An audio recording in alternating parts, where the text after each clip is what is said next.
Hi, Grammarian Era! Dito na naman tayo sa panibago nating playlist about whiteboard learning.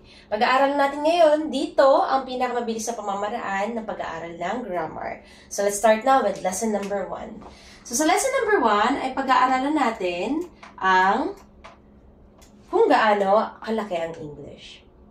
Ang English ay binubuo lamang ng 8 parte. Ibig sabihin, kung tutuusin, mas marami pa ang parte ng katawan natin na nami-memorize natin o nalalaman natin kesa sa laman ng English. Sapagkat ang English ay 8 lamang ang parte. Ano-ano ito? Unang-una dito ay yung noun, pronoun, verb, adjective, adverb, preposition,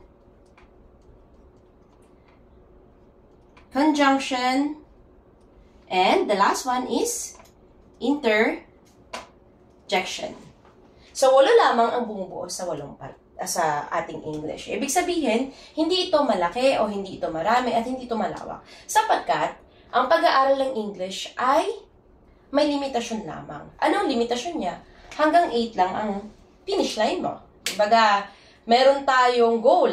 At ang goal natin ay mapag-aralan itong lahat para ma-master mo ang grammar. So, yan ang ating lesson number 1. I-memorize nyo to sapagkat sa lesson number 2 natin ay pag-aaralan naman natin kung ano ba itong mga to.